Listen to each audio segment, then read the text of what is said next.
Hello बच्चों, मैं चंदन विश्वकर्मा आप लोगों का स्वागत करता हूं। बच्चों, आज हम लोग वॉइस में निगेटिव सेंटेंस और इंट्रोगेटिव सेंटेंस के बारे में पढ़ेंगे। बच्चों, उससे पहले आप ये जान लीजिए, पिछले वीडियो में इस चैप्टर में हमने एक रूल बतलाया था। उस रूल को बतलाते समय हमने आपको स्पष्ट रूप से बतलाया था कि यही एक ही रूल सभी प्रकार के टेंस में और सभी प्रकार के सेंटेंस में लागू होंगे। उसके अलावा बच्चों कोई दूसरा रूल नहीं है। तो बच्चों, एक बार हम उस रूल को फिर से समझते हैं। बच्चों, वह रूल था, सबसे पहले तो हम सेंटेंस में subject, helping verb, main verb, object और अदर वर्ड की पहचान करते हैं। पहचान करने के उपरांत बच्चों हमारा रूल था ऑब्जेक्ट एज सब्जेक्ट, अर्थात ऑब्जेक्ट को सब्जेक्ट बनाना था बच्चों। इसके ठीक बाद पैसिव वॉइस की हेल्पिंग वर्ब लिखनी थी और फिर जो मेन वर्ब था उसका बच्चों हमेशा थर्ड फॉर्म के बाद बच्चों अदर वर्ड और अदर वर्ड के बाद बाय प्रीपोजिशन। बाय के बाद बच्चों सब्जेक्ट को हमें क्या बना देना था? ऑब्जेक्ट बना देना था। क्या बना देना था बच्चों? ऑब्जेक्ट बना देना था। तो यह बच्चों हमारा रूल था। यही रूल बच्चों जितने प्रकार के टेंस हैं और जितने प्रकार के सेंटेंस हैं सभी में यही रूल अप्लाई किया जाएगा, सभी में यही रूल लगेगा। तो बच्चों, इस लाइन को खूब अच्छे से समझिएगा। हम लोग अफर्मेटिव सेंटेंस का अध्ययन पिछले वीडियो में कर चुके हैं। आज हमें अध्ययन करना है निगेटिव सेंटेंस का और इंट्रोगेटिव सेंटेंस का। तो बच्चों, सबसे पहले हम बात करते हैं निगेटिव सेंटेंस की। तो बच्चों सुनिए, निगेटिव सेंटेंस का मतलब है सेंटेंस में निगेटिव मीनिंग को बनाए रखने के लिए निगेटिव वर्ड नॉट या नेवर आए, तब हम उसी सेंटेंस को निगेटिव सेंटेंस कहते हैं। तो बच्चों, अगर किसी भी सेंटेंस में नॉट या नेवर आया हुआ है तो पैसिव वॉइस बनाते समय उसका स्थान कभी भी बदलता नहीं है। इसका मतलब बच्चों, नॉट या नेवर सेंटेंस में कहाँ आया होगा? हेल्पिंग वर्ब के बाद ही तो आता है। जैसे बच्चों यहाँ पे कुछ एग्जाम्पल आप देख लीजिए। जैसे बच्चों एग्जाम्पल है, Ram does not learn his lesson। या फिर बच्चों ये कहा जाए,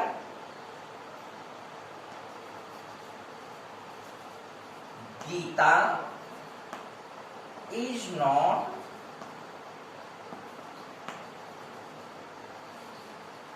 singing a song।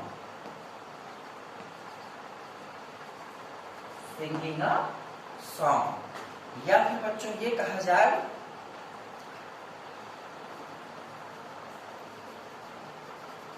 Mohan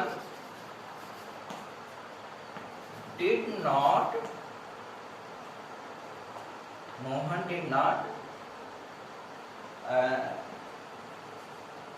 right a letter.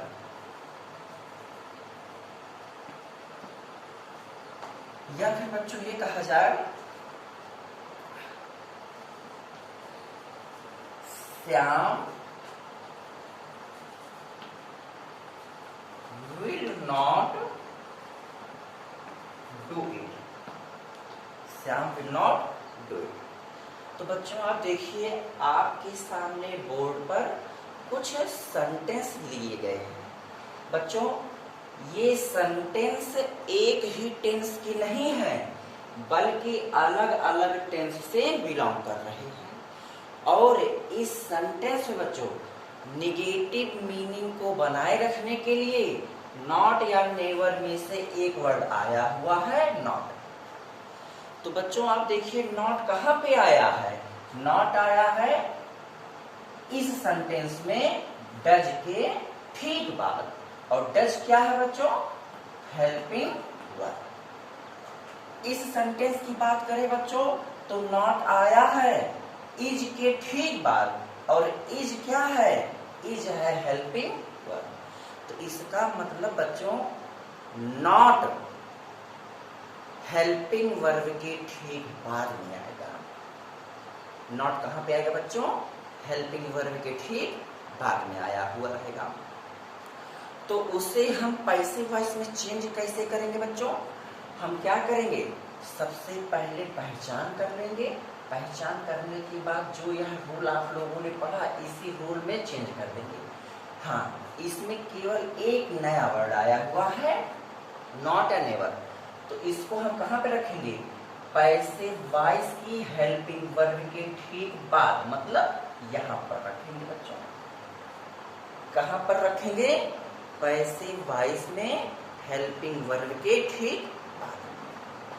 अब एक बात है बच्चों, अगर पैसिव वॉइस की हेल्पिंग वर्ब केवल एक ही शब्द की बनी हुई है तो हम उस हेल्पिंग वर्ब के बाद नॉट लिख देंगे। लेकिन अगर वह हेल्पिंग वर्ब एक से अधिक शब्दों से मिलकर बना है तब हम नॉट का प्रयोग या नेवर का प्रयोग पहले शब्द के ठीक बाद करते हैं बच्चों।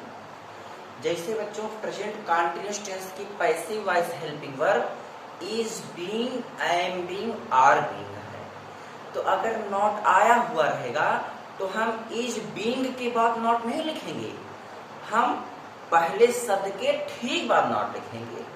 और बच्चों is being, I am being या आर बीइंग में पहला शब्द, पहला वर्ड जिसे हम सिलेबल भी कहते हैं वो कौन है? इज, एम, आर ही तो है। तो नॉट का प्रयोग इज, एम, आर के ठीक बाद होगा, मतलब इज नॉट बीइंग होगा। क्या होगा बच्चों? इज नॉट बीइंग होगा। उसी प्रकार बच्चों प्रेजेंट परफेक्ट टेंस की passive voice helping verb has been या हैड बीन है। अगर निगेटिव वर्ड आया हुआ रहेगा तो हम हैज नॉट बीन लिखेंगे या फिर हैव नॉट बीन लिखते हैं बच्चों। तो आइए बच्चों इस सेंटेंसेस को सॉल्व किया जाए। बच्चों सबसे पहला सेंटेंस है Ram does not learn his lesson. तो सबसे पहले बच्चों हम क्या करेंगे? पहचान करेंगे। बच्चों इस सेंटेंस में राम सब्जेक्ट हो गया है, डज हेल्पिंग वर्ब है, नॉट नेगेटिव वर्ड है बच्चों, और लर्न यह है मेन वर्ब इस सेंटेंस का।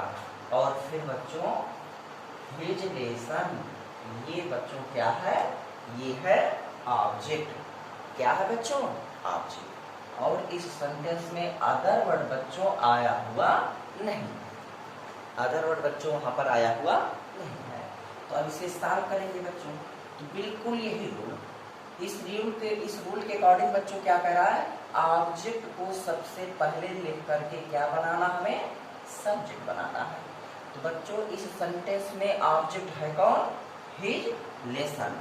इसे हम पहले कर देंगे। ये हो गया बच्चों his lesson.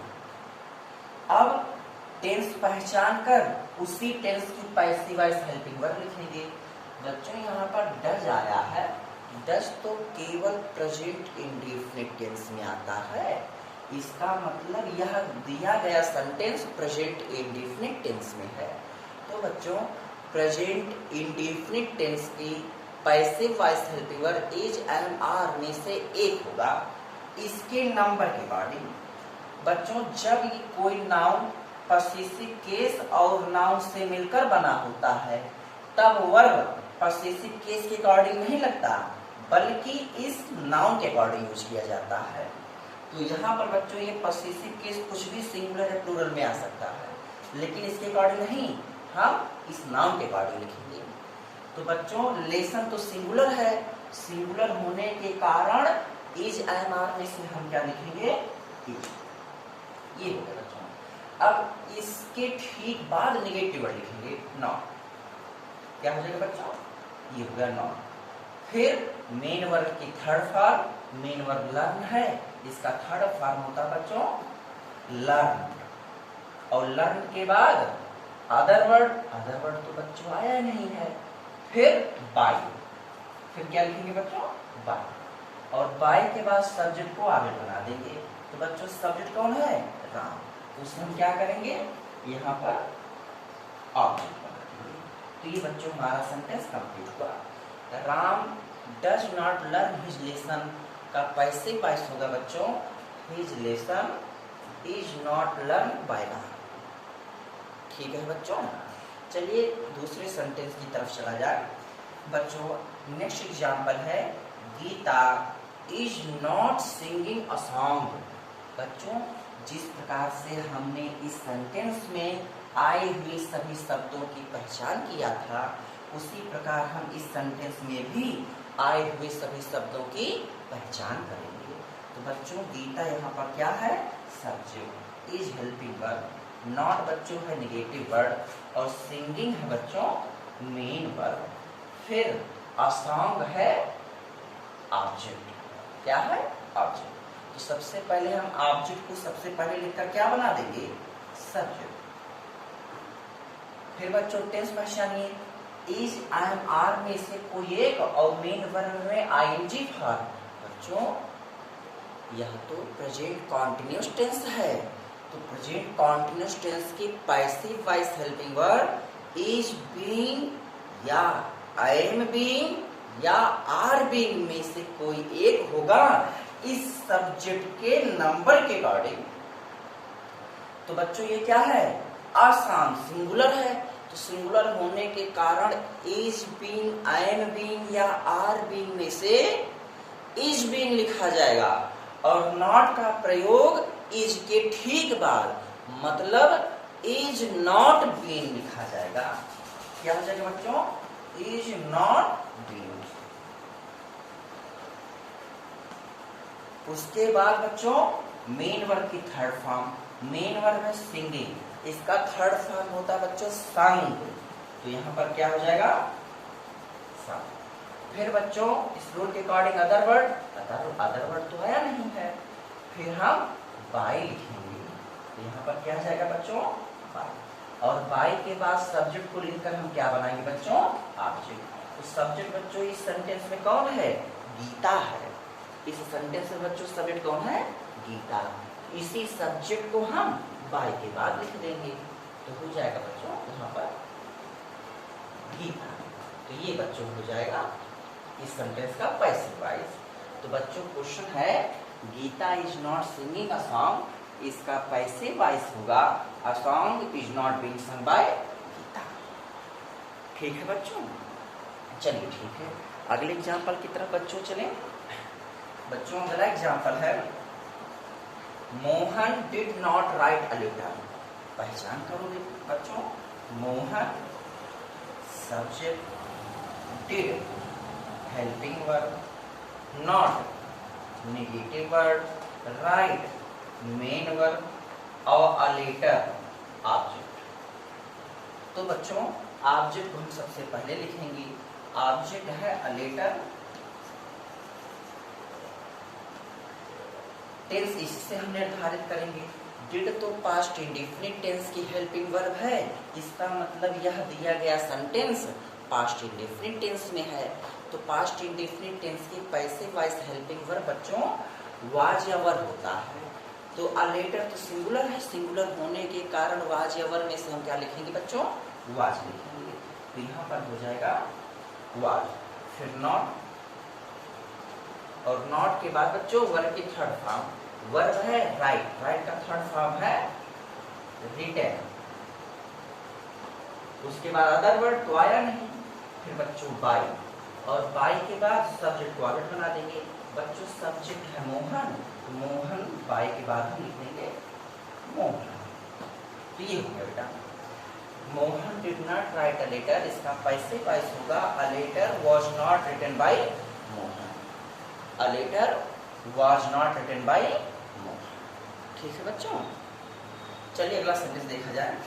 Shyam will not do it. बच्चों देखिए, Shyam subject, will helping verb, not negative word, do main verb और इट ऑब्जेक्ट। अब सॉल्व करें बच्चों। सबसे पहले ऑब्जेक्ट को लिखिए, तो ऑब्जेक्ट इट है, इट हो गया। बच्चों फ्यूचर इंडेफिनिट टेंस में आई और वी के साथ शैल का प्रयोग होता है, बाकी सभी के साथ विल का प्रयोग होता है। तो यहाँ पर श्याम थर्ड पर्सन है, आई और वी फर्स्ट पर्सन नहीं, जिसके साथ विल आया है। उसी प्रकार इट भी तो फर्स्ट पर्सन नहीं है, इसके साथ शैल नहीं बच्चों, विल भी आएगा। तो हो जाएगा इट विल नॉट बी। बच्चों फ्यूचर इंडेफिनिट टेंस की पैसिव वॉइस हेल्पिंग और शैल बी या विल बी होता है, तो हम विल बी लिख देंगे और नॉट का प्रयोग पहले शब्द के बाद हो जाएगा। तो अब क्या हो जाएगा, विल नॉट बी। फिर बच्चों मेन वर्ब की थर्ड फॉर्म, मेन वर्ब है डू, डू का third form done. Other word आया नहीं है, फिर बाई, और बाई के बाद सब्जेक्ट, सब्जेक्ट श्याम, तो यहाँ पर हो जाएगा बच्चों श्याम। तो बच्चों Shyam will not do it, इसका पैसिव वॉइस होगा it will not be done by Shyam. समझ में आया बच्चों? यहाँ तक बच्चों आप इस प्रकार के पैटर्न को समझिएगा। हमने इसीलिए समझाने के लिए आपको एक ही टेंस के एग्जाम्पल को नहीं दिया है, बल्कि इसमें 3 या 4 टेंस मिला करके एग्जाम्पल आए हुए हैं। इस प्रकार से बच्चों आप इसको समझ करके आप अपने एक्सरसाइज को सॉल्व करिएगा। अगर कहीं भी किसी भी एक्सरसाइज में, जैसे बच्चों मान लीजिए अगर इसमें कोई बात आपको नहीं समझ में आई तो आप इसे भी, और अगर आपको अपनी बुक में से कोई एग्जाम्पल नहीं समझ में आ रहा है तो बच्चों से आप कमेंट करके जरूर पूछ सकते हैं। ठीक है बच्चों, नेक्स्ट वीडियो में इसका इंट्रोगेटिव सेंटेंस बताएंगे। ठीक है बच्चों, धन्यवाद।